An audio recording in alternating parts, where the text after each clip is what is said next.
update here for Ibrahim, president of Burkina Faso. It appears he is not alone. He is not standing alone. In fact, Russia and China are by his side. The news broke just the other day. Russia has reportedly sent special forces trained with unique skills to Burkina Faso with explicit instructions from President Putin to safeguard the presidency of Burkina Faso, as well as Captain Ibrahim Traore.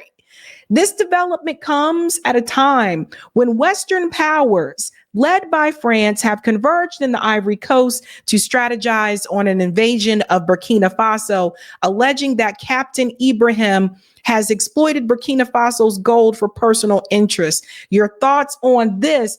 Ladies and gentlemen, fam, it looks like Ibrahim is not alone. Not alone at all. We got an ally for Ibrahim. Russia came in with some special troops. And because of that, we have to drop the beat.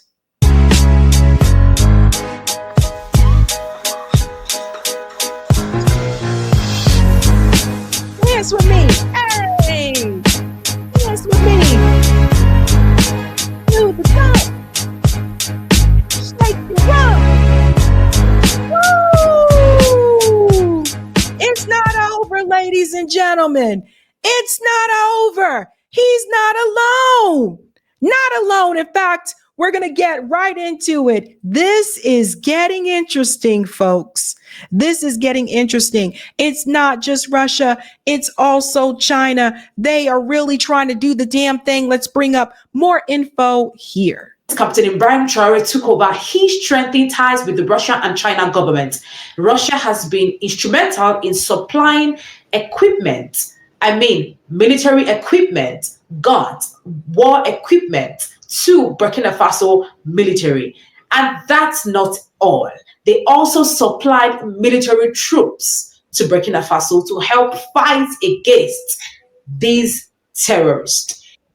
You see this here? It says Africa and Russia are family. This is shout out to the African Diaspora Network. This was the first place I heard this reported. You guys, this is freaking huge. Freaking huge. This man is trying to save his country. He doesn't want the West to take over his country. He doesn't want to be under their control anymore. There's been over 20 assassination attempts on his life. And who comes in to say, you know what? We're going to try to help protect you. Like to explicitly send in troops to protect him.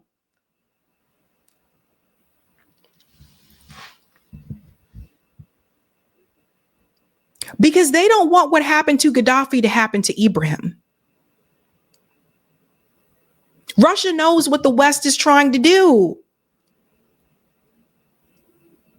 This is why independent media is so important, you guys. Like, this is why all these countries that corporate media want you to believe are the boogeymen, we're the one. It's this country. It's the U.S. government that's terrorizing the entire world. So a lot of people didn't expect this, but here we are. A very good one, I must say. I'm happy that they are interested in the good of Burkina Faso. President Vladimir Putin came out to challenge the Westerners. He said that anyone who harms or comes after Captain Ibrahim Traore, as reported, is also going after him and his troops. So we have Russia and China troops currently in Burkina Faso to help fight against terrorists and threats, especially in a time like this when everyone is on their toe, when the tension is heightened.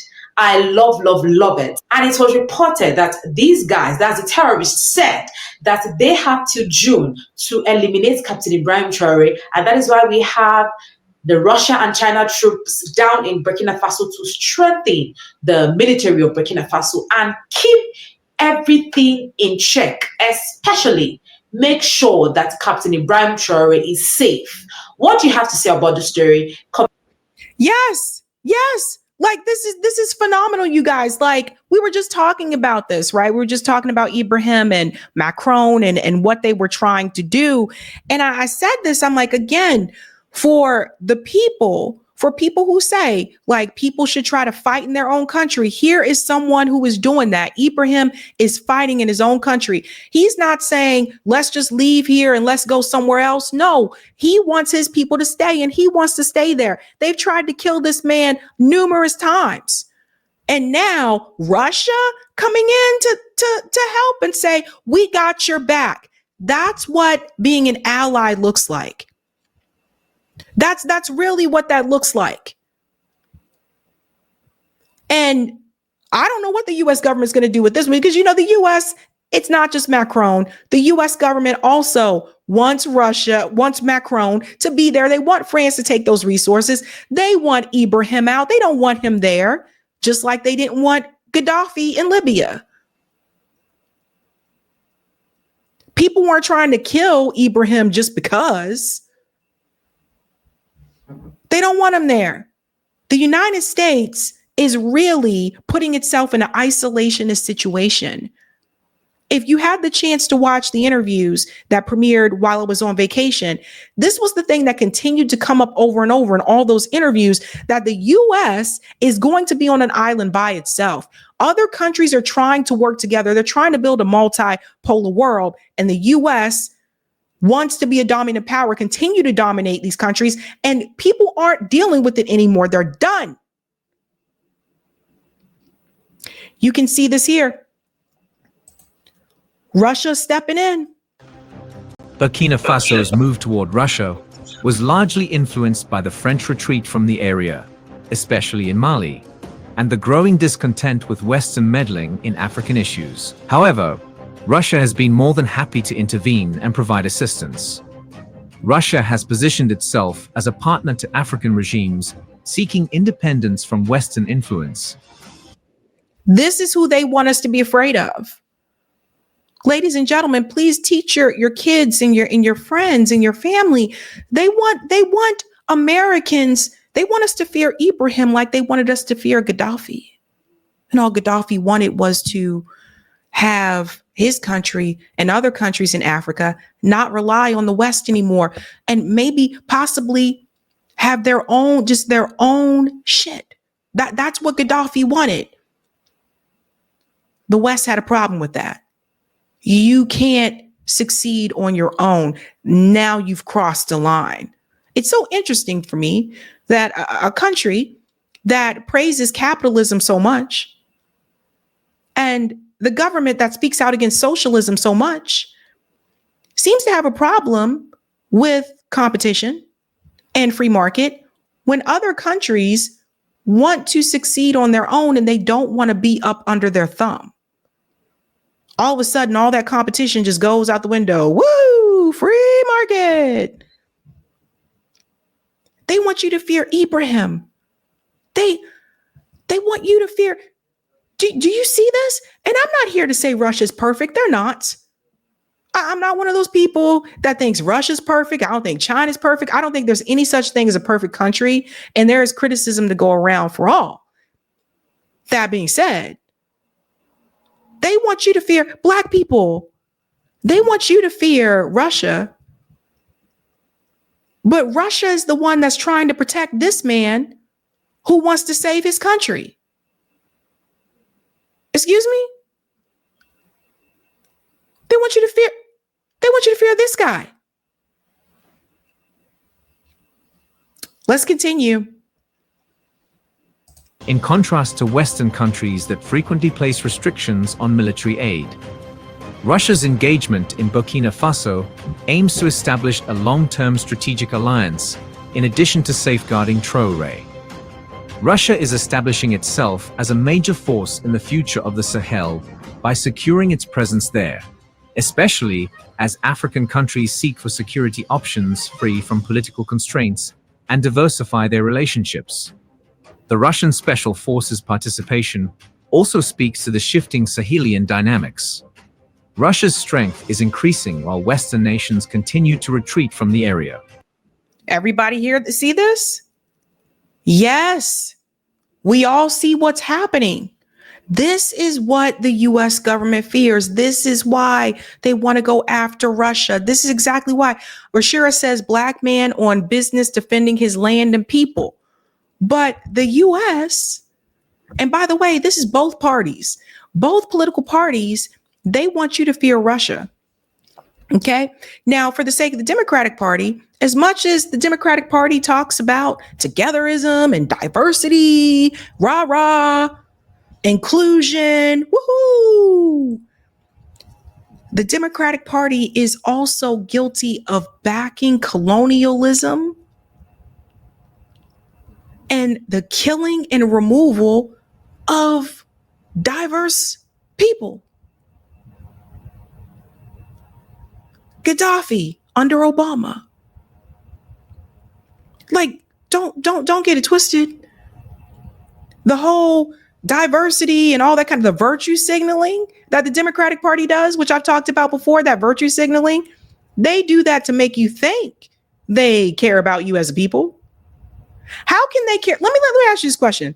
How can they care about you as a people for black people? How can they care about you as a people when they participate in killing, starving, exploiting people from black countries? But you think they care about you? They don't care about you. That's just a way to keep you in the party. Now, the liberals, they're going to say, well, why don't you say about the Republican Party? Republicans don't say that. Republicans don't pretend that they're not trying to virtue signal to black people. Democratic Party does. I mean, it's so obvious that people are paying attention to what's happening. But rah, diversity. Moscow has been expanding its presence in Africa by providing different regimes who are hesitant to accept Western intervention with military assistance, equipment, and training. Russia is aware of the strategic importance of Burkina Faso, which is situated in the center of the Sahel. By supporting Traoré, Russia is strengthening its position in Burkina Faso and extending its power throughout the region. That is 100%. Now, I'm going to go ahead and say this now, because we do have to say this, because sometimes people, they're allies, but sometimes they come in and start telling people what to do. All we'll just say is this: continue to be an ally. Just, don't get comfortable and try to come in and start trying to tell them how to do shit. Because sometimes that happens. I've seen it happen in organizing spaces where people come in and they be like, we're here with you in solidarity and support. And then they try to take over, and start telling people what to do. So let's not let that happen. But the solidarity is there. The support is there. They don't have to do this. Russia can just turn the cheek and just say, oh, well, I sure feel sorry for those people in Burkina Faso. Sucks to be them. But they're not doing that. And they don't have to. And I don't care what people say. This dude is straight gangster. Like, when you look at Ibrahim, let's go back. We'll get to the part where he's walking. I don't want to miss that part. We're going to go back to the walk. Moscow has been expanding its presence in Africa by providing this part right here. This dude is straight gangster, man. You have to cheer for Ibrahim. You have to cheer for him. You just can't. This guy ain't bowing down to nobody. Nobody. Okay? Macron comes in. He tell Macron, you go bye-bye, okay? You stop taking our resources. You get out of here. Get your bases out of my country. Get your hands off of our resources. This is a strong man. Everyone should be applauding Ibrahim. This is straight up gangster. This is how you're supposed to be. You're supposed to protect your country. You're supposed to protect your people. And he knows that that's a risk on his life. He knows this. They tried to kill him multiple times, and he still say, no, you are not going to take my people. You are not going to exploit my people. Stop taking our resources. That's what this is about, and everyone should applaud him for doing it. This dude, salute Ibrahim. Yes. Kill your Gorgies. That's a good one. This is Sparta. He is out there doing the damn thing. Doing the damn thing. I ain't afraid of nobody. Nobody. He deserves the applause. I wish we had a leader like that here in the US that cared that damn much about the people, wanted to give everybody health care, wanted to take care of the kids, wanted to fix the poverty situation, and actually wanted to do it and did it, and not just talked about it because they wanted to get elected. Get out of here. Every time there is a country that wants to do something for their people and actually help their people, and they succeed in helping the people, the West always comes in and says, oh, no, can't have that. You're doing it wrong, especially if it's an African country. Oh, no. Oh my God, they're spreading communism. I was watching it's a really good docuseries right now about Vietnam, and it presents both sides, and I'm seeing a lot of similarities. I'm gonna have to do a deep dive comparing the Vietnam War and the anti-war movement during that time, comparing it to the pro-Palestine movement. I'm going to have to do some comparisons because I'm seeing some similarities there.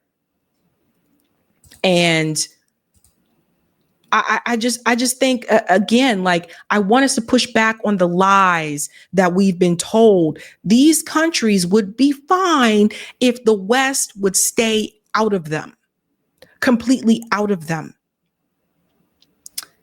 And then there's China. Now, I want you to see the relationship between China and Burkina Faso. Check this out. As a landlocked country, Burkina Faso faces significant challenges when it comes to international trade. They're dependent on their coastal neighbors for access to seaports, which adds extra costs and complications to imports and exports. By partnering with China to create a shipping line, Burkina Faso is essentially saying, we're tired of being at the mercy of others for our trade. So we're talking about trade happening between China and Burkina Faso. We're talking about, right, they shouldn't have to be at the mercy of others for their trade. I mean, it's like if you are a business owner and you decide, you know what, for years, we have bought these glass bottles from said company, and we've been with them for a while, but their prices are increasing. And I don't know, I might want to start buying glass bottles from someone else. Shouldn't you have the right to do that? Shouldn't you have the right to trade with other people? That's the problem with the US government. This goes back to the Wolfowitz Doctrine. The Wolfowitz Doctrine basically states that no other country can be more powerful than the US. This was established decades ago. Like, they're serious about it. So when you hear people promote capitalism and free market and trade, especially politicians, make sure you push back, because they don't even really agree with that either. They agree that the trade should only be done with us, with the United States. Once these countries start trading with Russia and China, and they start to develop and establish a business relationship with other superpowers, then they have a problem. When they develop an economic relationship with other countries that are doing well economically and that can be a competitor for the United States, they don't believe in their own mantra of that either. So just keep that in mind. Capitalism for thee, right? We're taking control of our economic destiny. But why China? Well, that's where things get really interesting. China has been expanding its influence in Africa for years through its Belt and Road Initiative. This shipping venture is likely part of China's broader strategy to secure resources and expand its economic footprint in Africa. Now, I'm going to go ahead and say the same thing to China that I said about Russia. China, is great that you're doing the trade with Burkina Faso and you're being a partner with them at the same time. Don't come in there and start telling them what to do, right? And you also want to make sure that Burkina Faso doesn't fall into some type of debt, because one of the things that I have been reading about is that some of the countries in Africa that have participated in some type of trade with China, it's like they have a debt to China now, right? Because they didn't have the funds to begin with. And they're like, well, let's be partners. Let's work together. But at the same time, you are accumulating a debt because you are already behind. And China comes in to help, right? So that's something that does need to change. But again, let's not make the mistake of coming in and start telling them how to do stuff. Okay? All right. For China, it's a win-win. They get preferential access to Burkina Faso's resources, like gold and cotton, while extending their maritime reach into West Africa. Now, let's talk about the potential economic benefits. This partnership could be a game changer for Burkina Faso. Imagine having direct control over your import and export channels. It could lead to lower costs for imported goods, making everything from electronics to machinery more affordable for Burkinabés. More affordable, and the West does not want that. They don't want this, man. They don't want it. The US doesn't want it. France doesn't want it. They don't want So they have China and France in their corner. Ibrahim has China and France in his corner. So I say this to prove a point. If something happens to Ibrahim, you need to remember who's in his corner.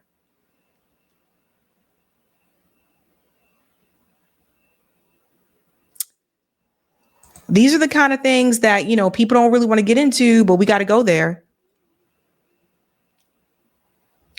And then there's Botswana. Ibrahim is having an impact on other leaders in Africa. Recently, Botswana's president, he is joining along with Ibrahim, and he talks about why this idea of democracy is not a thing. Check this out. It's not a thing, he said. Failed because they didn't have ideas. They did. Maybe even better ideas. They just didn't implement them. Why? Because perhaps they failed to appreciate that the structures that are in place are not properly suited to the attainment of quick action. I think I misspoke. I meant China and Russia. Sorry. Did I misspeak? China and France. Yeah, China and Russia. Sorry, guys. So you need to subvert some of these rules and processes unapologetically. And I will do it. Oh. From this shocking and unexpected speech, it is clear now that Botswana's newly elected president, Duma Boko, has ignited a firestorm with a speech that challenges the sacred cow of democracy itself. Oh! He is challenging what democracy really means.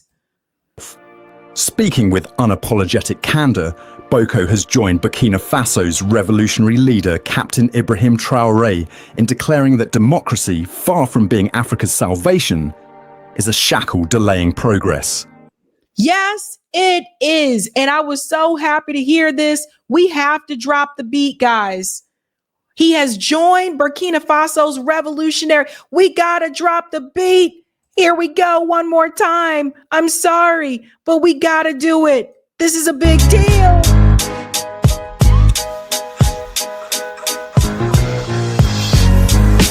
Dance with me. Dance with me. Drop the beat. 2, 3. Woo! I love it. I love it. I told you he's inspiring other people. Leader Captain Ibrahim Traoré in declaring that democracy, far from being Africa's salvation, is a shackle delaying progress.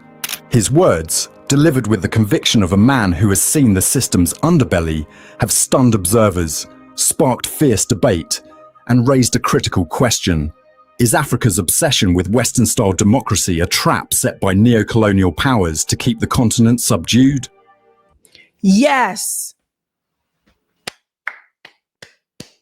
Yes, because what they do, the West does this under the guise of democracy, right? But that's not really what it's about. You see it right now in the Middle East. Why do they continue saying Israel is the only democracy in the Middle East? Israel doesn't even have a constitution, but people believe it just because they say it. That's a trick.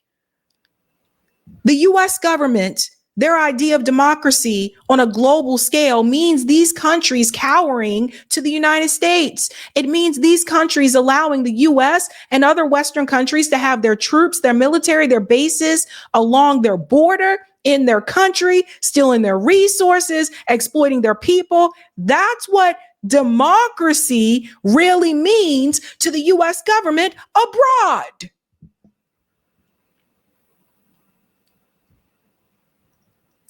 It's a sham. It's a joke. They want to keep these countries at bay. They don't want these countries to become too successful, especially the black ones. They don't want this to happen. How dare you? How dare you do well, damn it? It's just a mess. As a Pan-Africanist journalist, I assert that Boko's comments, inspired by Traoré's unyielding revolutionary vision, mark a turning point, a clarion call for African leaders to break free from the chains of a system that has enriched puppets while impoverishing the masses. Boko's remarks come hot on the heels of equally incendiary comments from Captain Ibrahim Traoré, the 36-year-old revolutionary leader of Burkina Faso, who has become a symbol of defiance against Western hegemony in Africa. Just weeks ago, Traoré addressed his people in a televised speech, unequivocally rejecting democracy as a pathway to development. "We are not in a democracy, we are in a revolution," Traoré proclaimed. "If we have to say it loud and clear here, we are not in a democracy, we are in a popular, progressive revolution." Everyone needs to understand this. That part right there. He is very well aware. He understands it. He gets this. And someone finally, you get to hear it out loud. Everyone's talking about this guy. Even people that I know that aren't even really into geopolitics like that are talking about this guy. This is what people need to hear. It's not a democracy. How is it a democracy? You coming into their country telling them what they got to do. We'll go on a little bit more here. It's even more surprising that those who are supposed to be intellectuals, who have been to school, can imagine that a country can develop in democracy. That's false. It's not possible to name a single country that has developed in democracy. Democracy is only the end result. We must necessarily go through a revolution, and we are indeed in a revolution. That part right there. It reminds me of what one of the guys on the TikTok video said from China. And he said, America, he said, you don't need a trade war. What your country needs is a revolution. I think one day we'll get there. I don't know if it will happen like during my lifetime, but I think at one point, it's going to burst. It's definitely going to burst. I'm hearing more people complain about economic despair. I'm seeing the numbers of economic disparity increase. It's going to happen at some point. I just don't know when that would happen. I think that a lot more people would have to hit rock bottom before people say, yo. And you see it now, even politically, right? Like you see how more and more people are becoming registered independents. More and more people have problems with both political parties. You're seeing that more now. I just think it's only a matter of time. But kudos to Ibrahim, who now has Russia and China in his corner. Hey guys, this was a Sabby clip. If you like what you saw, hit that like button and subscribe.